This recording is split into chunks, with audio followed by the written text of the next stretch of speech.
நேற்று நடந்த மேட்ச் அதாவது பார்த்தீங்கன்னா குவாலிஃபயர் 1 IPL 2025க்கான ஆர்சிபி வர்சஸ் பஞ்சாப் பார்த்தீங்கன்னா ஆடிருப்பாங்க. அதில் பார்த்தீங்கன்னா டாஸ் வின் பண்ண ஆர்சிபியோட கேப்டன் ரஜத் பட்டிதார் அவங்க பார்த்தீங்கன்னா நாங்கள் ஃபீல்டிங் எடுத்துக்கிறோன்னு பார்த்தீங்கன்னா சொல்லியிருப்பாங்க. ஏன்னா அவங்கக்கிட்ட ஒரு முக்கியமான ஃபாஸ்ட் பவுலர் வந்துட்டார், ஆஸ்திரேலியன் பிளேயரான ஏசில் வுட். இவங்க பார்த்தீங்கன்னா வந்ததால் பார்த்தீங்கன்னா நாங்கள் ஃபீல்டிங் எடுத்துக்கிறோன்னு பார்த்தீங்கன்னா சொல்லியிருப்பாங்க. ஆப்போசிட்டில் அந்த பஞ்சாப் பார்த்தீங்கன்னா பேட்டிங் ஆடிருப்பாங்க. ஸோ இவங்க ரெண்டு பேருக்கும் மேட்ச் எப்படி தான் நடக்க போகுதுன்னு பார்த்தீங்கன்னா கொஞ்சம் கன்ஃபியூஷனாகவே போயிடுச்சு. ஏன்னா ஸ்கோர் அதிகமாக அடிச்சிடுவாங்களா, ஸ்பெஷல் போடுவாங்களா பெங்களூருக்குன்னு பொறுத்த வரைக்கும் அப்படி தான் இருந்ததுன்னு பார்த்தாக்கா எல்லா மேட்ச் பார்த்தீங்கன்னா தலைகீழாக நடந்திருக்கு. அதில் நான் உங்களுக்காக சொல்ல போகிறேன். சேனலை சப்ஸ்கிரைப் பண்ணி வச்சுட்டு வீடியோக்கு லைக் கொடுத்துட்டு பாருங்கள். ஓப்பனிங் வந்த பஞ்சாப் கிங்ஸ் பார்த்தீங்கன்னா ஸோ அவங்களுக்கு பார்த்தீங்கன்னா ஸ்டார்டிங்கில் ஃபஸ்ட் ஓவர் பார்த்தீங்கன்னா நல்லாவே அமைஞ்சது தான் சொல்லணும். அதாவது பார்த்தீங்கன்னா புவனேஸ்வர் குமார் போட்ட ஃபஸ்ட் ஓவரில் பார்த்தீங்கன்னா 6 பாலுக்கு 8 ரன் அடித்து நிதானமாக ஆடிக்கிட்டு வந்திருப்பாங்க. செகண்ட் ஓவர் போட்டால் யஷ்தயால் இவங்க பார்த்தீங்கன்னா ஓவர் கொடுத்துருப்பாங்க. அதாவது பார்த்தீங்கன்னா பவர் பிளேயில் பார்த்தீங்கன்னா ஒரு நியூ பாலை கொடுத்துருப்பாங்க. அவங்க பார்த்தீங்கன்னா போட்டு 6 விக்கெட்டை பார்த்தீங்கன்னா தூக்கிட்டு இருப்பாங்க. ஸோ பவர் பிளேயில் கொஞ்சம் மேட்ச் பார்த்தீங்கன்னா கிரிட்டிக்கலாக போச்சுன்னு தான் சொல்லணும். பஞ்சாப்பை பொறுத்த வரைக்கும் கீப்பரான இங்கிலீஷ் பார்த்தீங்கன்னா வந்துருப்பார் பஞ்சாப்போட கீப்பர். ஸோ இவங்களுக்கு பார்த்தீங்கன்னா சரியாக படலை தான் சொல்லணும். அதாவது பார்த்தீங்கன்னா வந்ததுலேருந்து சுற்ற ஆரம்பிச்சிட்டாங்க. இந்த பிச்சுக்கு நல்லா பொறுமையாக ஆடி இருந்தால் ஸ்கோர் வந்திருக்கும்னு நான் நினைக்கிறேன். ஏன்னா இவங்க பஞ்சாப் பார்த்தீங்கன்னா 10 ஓவருக்கு 100 ரன் கிராஸ் பண்ணிட்டாங்க. ஆனாலும் பார்த்தீங்கன்னா அவங்ககிட்ட பொறுமை இல்லாததுனால வந்தவங்க எல்லாம் பார்த்தீங்கன்னா சுற்ற ஆரம்பிச்சிட்டாங்க. வெறும் 101 ரன் தான் அடிச்சிருந்தாங்க. ஸோ அதனால மேட்ச் தோக்கிறதுக்கு கொஞ்சம் ஈஸியாக ஆகிடுச்சு. பெங்களூரை பொறுத்த வரைக்கும் ஈஸியாக ஜெயிக்கிறதுக்கு. அவங்க டீமில் பெருசாக அடித்த ஸ்கோர்னால் ஸ்டானிஸ் தான் ஆடிருப்பாங்க. ஒரு 23 ரன் ஆடிருப்பாங்க. பெருசாக ஒன்றும் யாருமே ஆடலை. ஸோ அதுக்கப்புறம் என்ன இங்கே பார்த்தீங்கன்னா ஓப்பனிங் வந்திருப்பாங்க. ஸோ இவங்க பார்த்தீங்கன்னா புவனேஸ்வர் கிட்ட நிறைய தடவை அவுட் ஆகிடுவாங்க. கிட்டத்தட்ட 5 தடவை அவுட் ஆகிருப்பாங்க. சரி 3வது ஓவர் போட்ட வந்த புவி ஓவரில் பார்த்தீங்கன்னா கீப்பர் கேட்ச் கொடுத்துட்டு பார்த்தீங்கன்னா அவுட் ஆகி போயிருப்பாங்க. சரி அதுக்கப்புறம் என்ன ஸ்ரேயஸ் ஐயர் அவங்களுடைய கேப்டன் வந்திருப்பாங்க. ஸோ புவிக்கும் ஸ்ரேயஸ் ஐயருக்கும் ஆகாத பலிக்குது. 4 தடவை எடுத்திருக்காங்க இவங்க 2 பேரும். சரி இது இப்போ ஹிஸ்ட்ரி தானே, அதெல்லாம் வேலைக்கு ஆகாதுன்னு நினச்சி ஆடி இருப்பாங்க. ஸோ அதுக்கப்புறம் நான் புவி ஓவரை முடிச்சுட்டு போயிடுவார். ஸோ அதுக்கப்புறம் என்ன 4வது ஓவராக வந்து ஏசில் வுட்டு பார்த்தீங்கன்னா ஏசில் வுட்டுக்கிட்டேயும் பார்த்தீங்கன்னா ஸ்ரேயஸ் ஐயர் பார்த்தீங்கன்னா பல தடவை அவுட் ஆகிருக்காரு. கிட்டத்தட்ட 3 தடவை. இந்த வாட்டியே 4வது தடவை வாங்கிக்கலாம் ஸ்ரேயஸ் ஐயர்னு சொல்கிற மாதிரி தான். ஸோ ஏசில் வுட்டு போட்ட பாலில் பார்த்தீங்கன்னா கீப்பர் கேட்ச் கொடுத்துட்டு பார்த்தீங்கன்னா ஸ்ரேயஸ் ஐயரும் போயிட்டு இருப்பார்.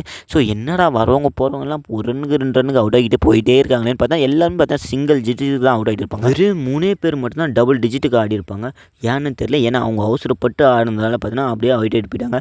ஸோ சஷாந்த் சிங்கை பொறுத்த வரைக்கும் பார்த்தீங்கன்னா வந்தார், சுற்றினார், படலை, அவுட் ஆகிட்டு போயிட்டார்.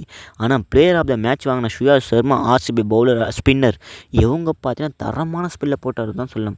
அதாவது பார்த்தீங்கன்னா 3 ஓவர் போட்டு 3 ஓவரில் 4 ஓவர் கிட்டத்தட்ட போட்டு பார்த்தீங்கன்னா இந்த ஒரு மேட்ச் பார்த்தீங்கன்னா ஈஸியாக முடிச்சிட்டாரு. அவங்க போட்ட பாடி எல்லாம் பார்த்தீங்கன்னா ஸ்டம்புக்கு தான் போகுது. சரி தரமான பவுலிங் பார்த்தீங்கன்னா எக்கானமியில் தரமாக போட்டு கொடுத்துட்டாரு. ஆர்சிபி ஜெயிக்க வைக்கிறதுக்கு ஒரு முக்கியமான காரணமாக இருக்கும்.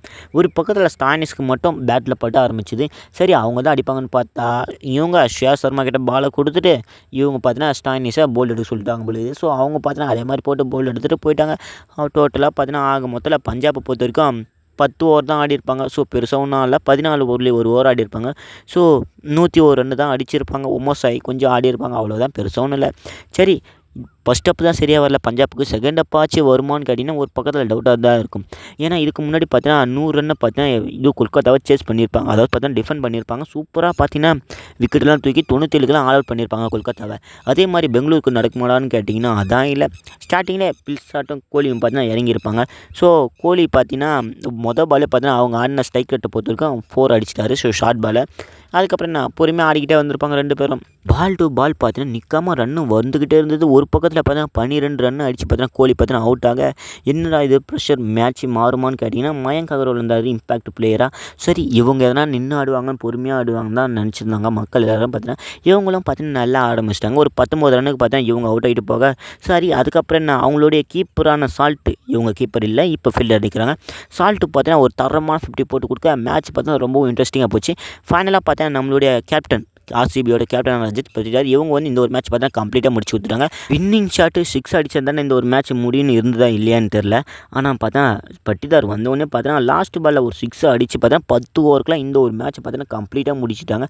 சரி இந்த உயிரை நினச்சி நீங்கள் என்ன நினைக்கிறீங்க மறக்காமல் கமெண்ட் சொல்லிட்டு இன்றைக்கி நடக்க போகிற குவாலிஃபயர் 2 GT vs MI இவங்க 2 பேரில் யார் ஜெயிப்பாங்கன்னு மறக்காமல் கமெண்ட் சொல்லுங்கள். வீடியோ பிடிச்சா லைக்கை கொடுத்துட்டு உங்கள் ஃப்ரெண்ட்ஸ் ஷேர் பண்ணிட்டு சந்திர டெக்ஸஸ் சப்ஸ்கிரைப் பண்ணி வச்சுங்க. அடுத்த வீடியோவில் நாளைக்கு பார்க்கலாம்.